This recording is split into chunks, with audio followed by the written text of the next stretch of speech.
मित्र, भानुमति के प्रति तुम्हारा प्रेम सच्चा है, ये जानता हूं मैं। किंतु सच्चे प्रेम को पाने के लिए बल का उपयोग करना कितना सही है या गलत? अपनी ही आंखों के सामने अपनी ही प्रियसी का किसी और का हो जाना, वो भी तो सही नहीं है ना मित्र। प्यार अगर किया हो तो एक पुरुष को अपने प्यार को पाने के लिए छल और बल दोनों का उपयोग करना चाहिए। यही तो पौरुष है।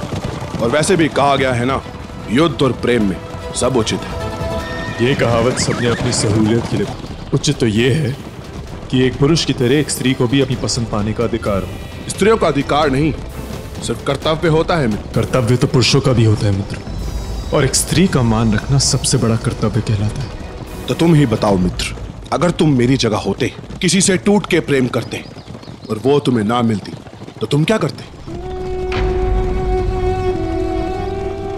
ऐसी स्थिति मेरे जीवन में ना आए, इसलिए मैं प्रेम से बहुत दूर रहता हूं। मैं किसी को अपने सामने नहीं आने देता। जो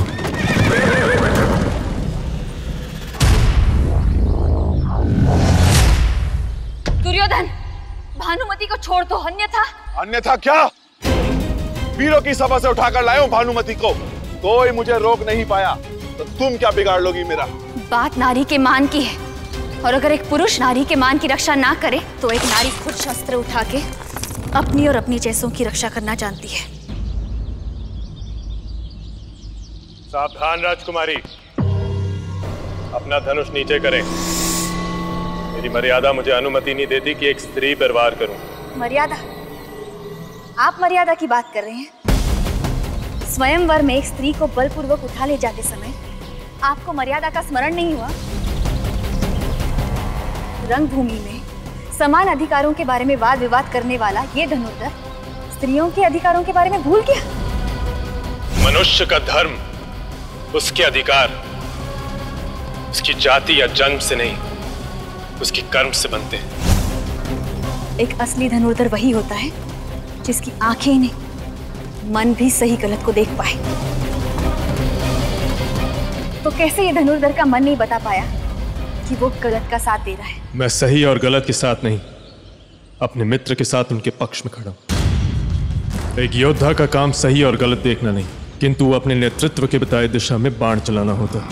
अर्थात एक धनुर्धर का कोई धर्म नहीं, कोई संस्कार नहीं, कोई विवेक नहीं, कोई विचार नहीं, तो एक धनुर्धर धनुर्धर नहीं, वो तो एक दास हुआ ना।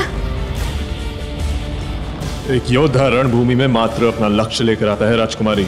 विवेक, सोच और संस्कार ये तो पक्ष चुनते समय काम आते हैं। युद्ध सही और गलत के बीच में नहीं, तो पक्षों के बीच में होता है। अंगराज, आपका ये निर्णय भविष्य में आपको आपके जीवन के सबसे महत्वपूर्ण युद्ध में एक गलत पक्ष में खड़ा कर देगा।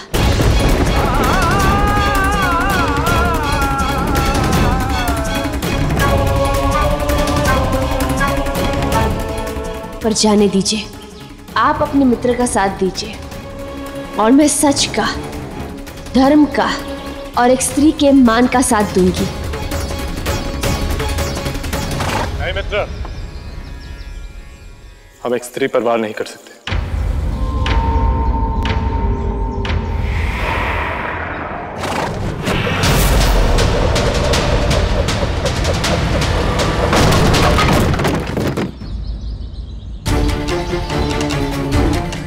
ये दुर्योधन का निशाना नहीं चुका है उत्तंडुर्मी।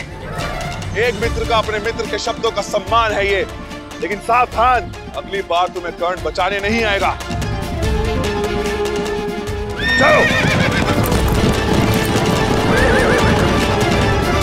मां मुझे अपने वचन से मुक्त करे। ये जो दुर्योधन की उद्दंडता है, ये सब उस सूत पुत्र कर्ण के साथ के कारण। कलिंग में उर्वी के रथ को तोड़ना, भानुमति को स्वयंवर से उठा ले आना, ये सब अन्याय है मां। और ये सब हुआ उस सूत पुत्र के कारण। हस्तिनापुर से इतना बड़ा अनर्थ हुआ, सब उस सूत पुत्र के कारण, दुर्योधन के कारण।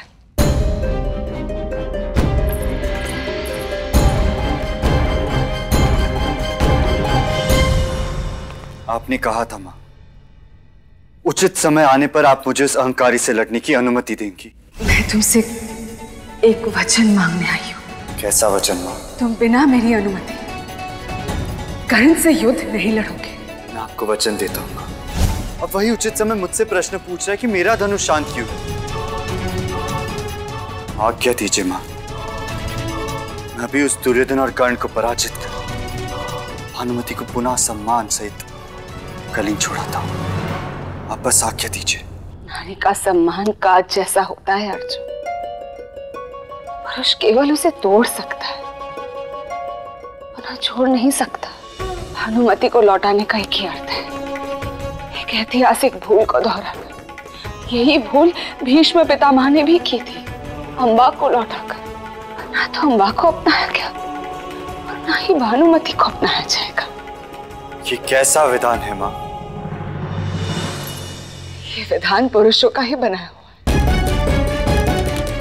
एक पुरुष प्रधान समाज में नारी का पवित्र या दागदार होने का प्रमाण पत्र पुरुष के हाथों से ही मिलता है।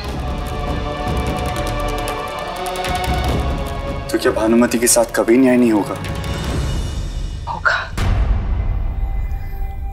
अवश्य होगा। कैसे होगा? कौन करेगा? भीष्म पितामह, आप ये कहना चाह रहे हैं कि हम अपनी सारी आस इस एक बात पर टिकाए रखें कि भीष्म पितामह भानुमति को न्याय दिलवाएंगे? भीष्म पितामह पर भरोसा करने के अलावा मेरे पास विकल्प ही क्या है उर्वी? क्षमा करें, पर जब भगवान ने आपको भानुमति का पिता बनाया था, तब भानुमति की रक्षा का दायित्व भी आप पर सौंपा था, किसी और पर नहीं। उसके न्याय के लिए आपको खड़ा होना होगा। पूरा मुख्य साम्राज्य आपके साथ है। हम सब मिलकर भानुमति के लिए न्याय मांगेंगे, और अगर ना मिला तो उसे छीनेंगे। मानता हूं, राजकुमार दुर्योधन ने बलपूर्वक भानुमति को इस स्वयंवर सभा से उठा लिया, परंतु कहलाएगी तो वो हस्तिनापुर की रानी ही ना। जिस क्षण स्वयंवर में भानुमति दुर्योधन से मुंह फेरकर आगे बढ़ गई थी, उसी क्षण ये निर्णय हो गया था कि भानुमति को हस्तिनापुर की रानी कहलवाने में कोई इच्छा नहीं है। भानुमति से उसकी स्वतंत्रता छीन लेना अन्याय है, और उसके साथ ये अन्याय होता हुआ आप सब देख सकते हैं। मैं नहीं। क्षमा कीजिए महाराज। आज्ञा।